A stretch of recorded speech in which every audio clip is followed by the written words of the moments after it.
খাতা জমা করে সে চাকরি নিয়েছে, সে আর নৈতিক শিক্ষা বা ধরুন তার ভবিষ্যতের শিক্ষা কি দেবে? সে তো চোর কখনো তো ভালো কাজ করার শিক্ষা দেবে না, চোর তো চুরি করারই শিক্ষা দেবে। সেইখানে সেই ছাত্রছাত্রীদের ভবিষ্যৎ তো অন্ধকার। একদল আমি উকিলের নাম বলছি না, কিন্তু রাজনৈতিক মনোপুষ্ট উকিল যারা ফ্রড বলে চিহ্নিত করছেন, যারা অবৈধানিকভাবে গুলিয়ে ফেলার চেষ্টা করছেন, যারা যোগ্যদেরকে বলি দেওয়ার চেষ্টা করছেন, সেই সমস্ত উকিলদেরকে আমি বলছি তারা অন্তত মানবিক হন।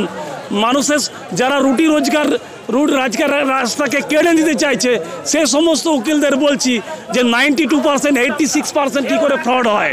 সাদা খাতার মাস্টার যারা কিছু, দেখুন কিছু অবশ্যই জেনুইন ছেলে মেয়ে থাকতে পারে, কিন্তু এই যে এই সব ছেলে মেয়েগুলো বা ধরুন যারা এই যে অবৈতনিক বলছে, অবৈধতাকে যে অবৈতনিক বলছে, তারা বাংলা ভাষাই ঠিকভাবে তারা বলতে পারছে না, তারা সাদা খাতার মাস্টার ছাড়া আর কি?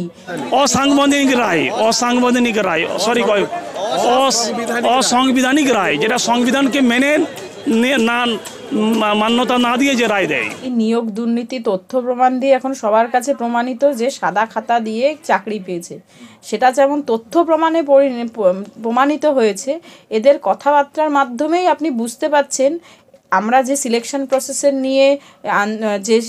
প্রসেস নিয়ে নিয়োগ দুর্নীতি চলছে 9, 10 বা ধরুন 11, 12, এখানে শিক্ষকতা করতে গেলে তো মিনিমাম শিক্ষকতার যে গুণগুলো সেগুলো থাকা প্রয়োজন। এর থেকেই এরা প্রমাণ করছে এরা সব সাদা খাতার মাস্টার যারা কিছু, দেখুন কিছু অবশ্যই জেনুইন ছেলে মেয়ে থাকতে পারে, কিন্তু এই যে এই সব ছেলে মেয়েগুলো বা ধরুন যারা এই যে অবৈতনিক বলছে, অবৈধতাকে যে অবৈতনিক বলছে, তারা বাংলা ভাষাই ঠিকভাবে তারা বলতে পারছে না, তারা সাদা খাতার মাস্টার ছাড়া আর কি? তারা তো নিজেদের কর্মকাণ্ড নিজেদের বক্তব্যের দ্বারাই প্রমাণ করছে তারা অযোগ্য। তাদের আর রায়ের কি দরকার? তাদের সুপ্রিম কোর্ট হাইকোর্টের রায়ের কি দরকার? তাদের তো নিজেদের কর্মকাণ্ড এবং বক্তব্যের দ্বারাই প্রকাশ করে দিচ্ছে যে তারা অযোগ্য। দেখুন, চাকরি খাওয়া এই শব্দবন্ধটা বোধহয় ঠিক নয়। চাকরি খাওয়া আবার কি? কে কার চাকরি খাইবে? কে এতটাই যে সহজ কে কারোর চাকরিকে অভিযোগ করলো আর চাকরি বাতিল হয়ে গেল? একদমই নয়। এই নিয়োগ হয়েছে সম্পূর্ণভাবে বেআইনিভাবে। যোগ্য যারা ব্যক্তি, যোগ্য যারা আনএমপ্লয়েড, যারা ধরুন যোগ্য আনএমপ্লয়েড, তারা ধরুন যারা বেকার, তারা এখনও রাস্তায়, তাদের আন্দোলন কেন তারা দেখছে না? তাদের আন্দোলনের সময় তো তারা এসে তাদের সহমর্মিতা প্রকাশ করেনি যে তাদের এখন নিজেদের দিকে টান পড়েছে বলে তারা এখন আন্দোলনে বসেছে।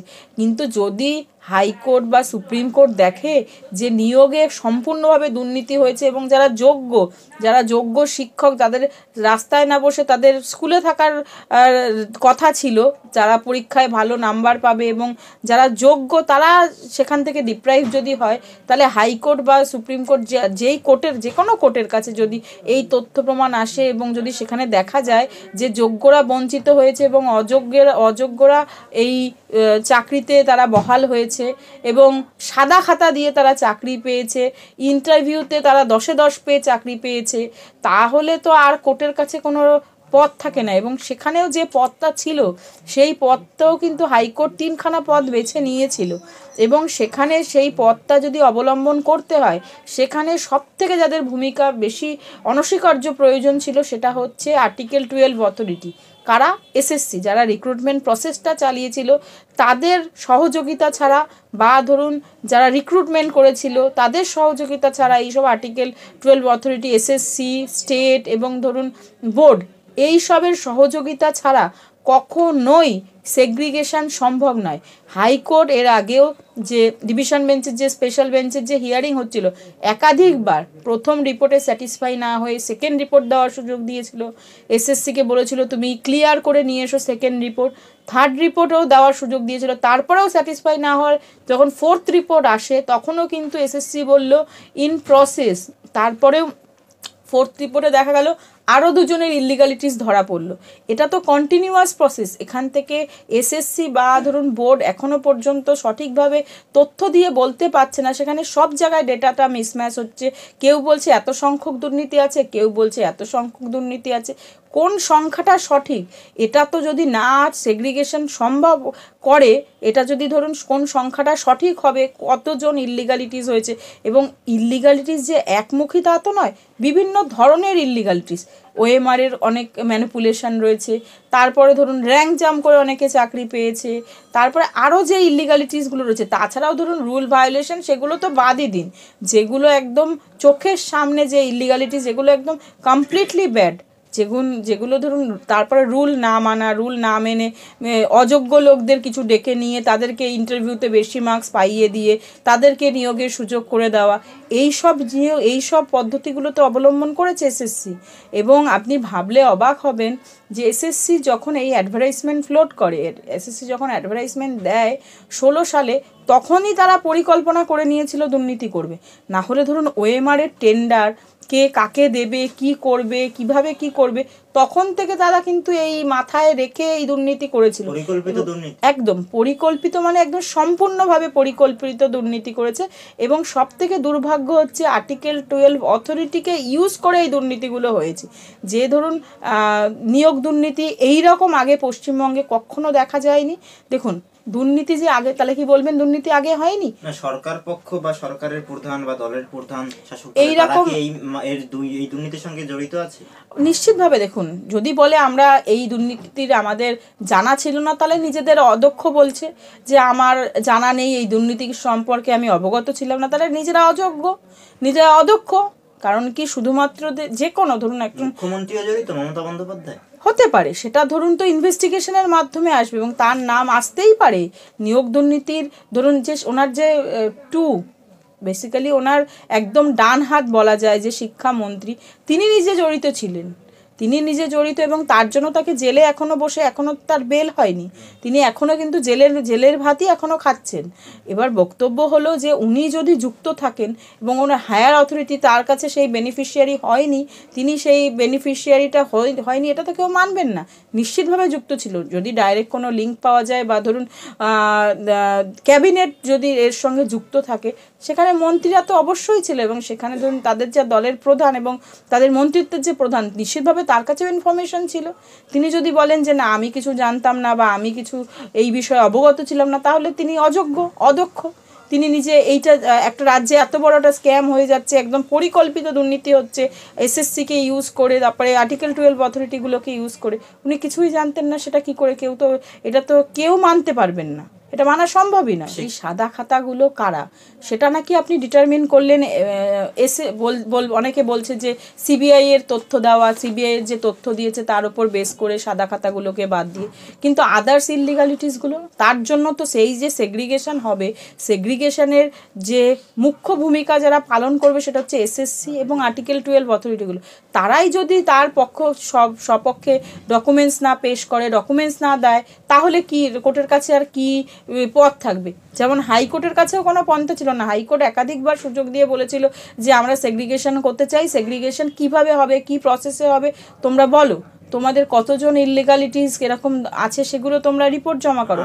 সেই রিপোর্ট কিন্তু আজ পর্যন্ত পাওয়া যায়নি। সঙ্গে যুক্ত এই মামলার সঙ্গে যুক্ত একজন আইনজীবী, আপনার কি মনে হয় গোটা প্যানেলটাই বাতিল হবে?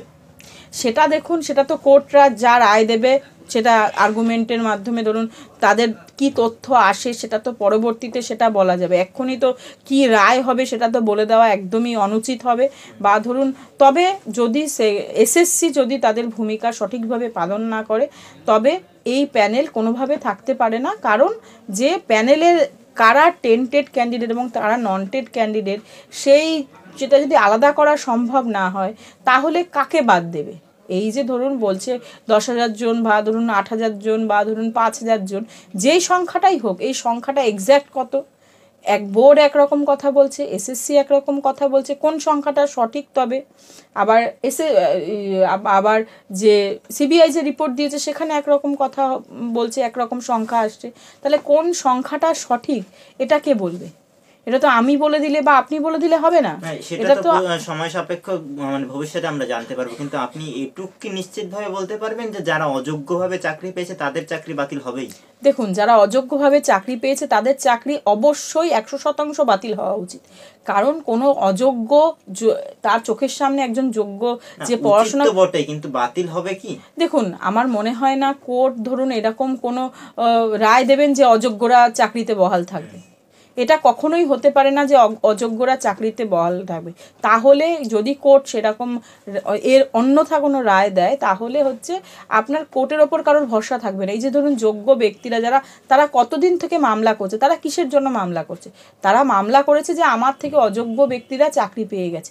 তা সেই অযোগ্য চাকরিদের যারা পেয়েছে, যারা সাদা খাতা দিয়ে চাকরি পেয়েছে, তাদের যদি চাকরি বহাল থাকে, তাহলে তো কোর্টের ওপর আর কারোর ভরসা থাকবে না। সেখানে দাঁড়িয়ে যোগ্য চাকরি প্রার্থীদের কথা শুধু নয়, শিক্ষা ব্যবস্থা বা যারা শিক্ষা গ্রহণ করবে সেই ছাত্রছাত্রীদের বিষয়েও একটা বড় প্রশ্ন, যে আমাদের কি অযোগ্য শিক্ষকরা পড়াবেন?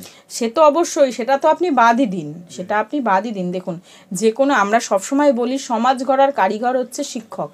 যে কোনো শিক্ষক, যে কোনো ধরুন ছাত্রছাত্রী তার প্রাইমারি সেকশনের যে পড়াশোনা, সেটার গণ্ডি পেরিয়ে যখন সে হাই স্কুলে বা ধরুন আপার প্রাইমারি স্কুলে যখন সে অ্যাডমিশন নেয়, তখন তার চরিত্র বলুন, তার পুরো ব্যক্তিত্বই গঠিত হয় কিন্তু স্কুল লাইফে।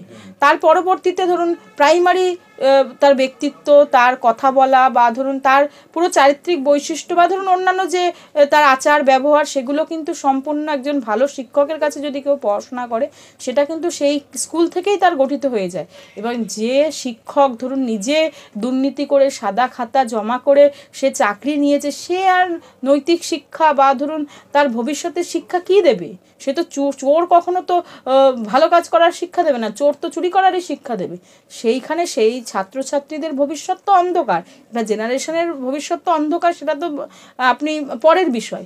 কিন্তু এখানে এখন বর্তমানে যারা ধরুন আনএমপ্লয়েড রয়েছে এবং যারা শিক্ষিত, যারা যোগ্য, তারা যদি রাস্তায় বসে থাকে এবং এই সাদা খাতার মাস্টাররা যদি স্কুলে যায়, তার থেকে বাজে কিছু বোধহয় আর হতে পারে না।